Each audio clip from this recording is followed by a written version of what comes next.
রাজনীতি যখন ব্যর্থ হয় তখন রাষ্ট্রগুলো ভাষা বদলায়, তখন কূটনীতি নয়, সামনে আসে শক্তির প্রকাশ। আর ইরান এই খেলায় পুরনো খেলোয়াড়, তবে এবারের চালটা আগের চেয়েও বেশি শিরোনাম কাড়া।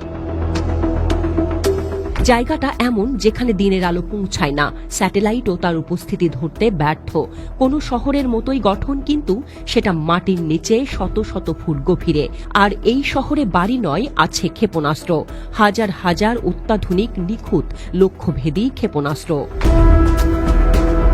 25 মার্চ 2025 তেহরানের বাইরে এক বিশাল আয়োজনে ইসলামিক রেভলিউশনারি গার্ড কোর উন্মোচন করল এমন এক সামরিক ঘাঁটি যা বহুদিন ধরে শুধু গুঞ্জনে ছিল। একে তারা বলছে আন্ডারগ্রাউন্ড মিসাইল সিটি। তবে শুধু নামেই নয়, বাস্তবেই এটি যেন যুদ্ধের প্রস্তুতির এক যান্ত্রিক শহর। আইআরজিসি এর এই ঘাঁটিতে আছে এমন সব মিসাইল যেগুলোর নাম উচ্চারণেই আতঙ্ক ছড়ায়।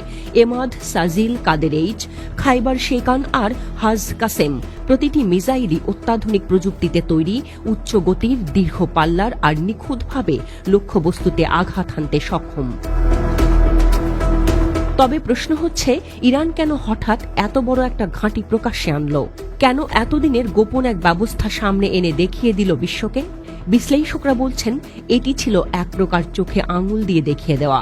যুক্তরাষ্ট্র ও ইসরায়েল যখন ইরানকে চাপের মধ্যে রাখতে চাইছে, নানান নিষেধাজ্ঞা, কূটনৈতিক বার্তা, সামরিক উপস্থিতি, তখন ইরান এই প্রকাশের মাধ্যমে বলে দিল তারা ভয় পায় না, বরং দরকার হলে শক্তির জবাব শক্তিতেই দেবে।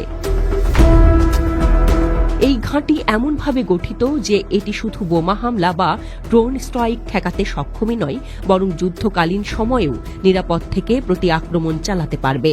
অর্থাৎ এটি প্রতিরক্ষা আর আক্রমণ দুটোরই হাইব্রিড রূপ।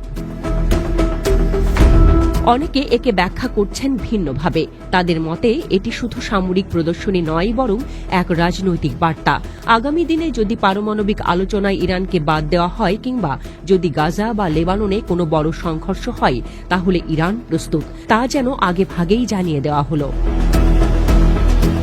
আইআরজিসি এই ঘাঁটির ভিডিও প্রকাশ করেছে, যেখানে দেখা যায় সারি সারি মিসাইল, মোতায়েন সেনা, আধুনিক লঞ্চ প্যাড আর ট্যানেল ভিত্তিক অপারেশন সেন্টার। দেখে মনে হয় না এটি কোনো যুদ্ধক্ষেত্র, বরং যেন সিনেমার কোনো গোপন ঘাঁটি। কিন্তু বাস্তবতা আরও গভীর, কারণ এই ঘোষণার ঠিক আগেই ইরান জানিয়েছে তারা পারমাণবিক কর্মসূচিতে আরও অগ্রগতি আনছে, এবং মধ্যপ্রাচ্যের উত্তেজনাপূর্ণ পরিস্থিতিতে এটি যেন এক নীরব যুদ্ধ ঘোষণা।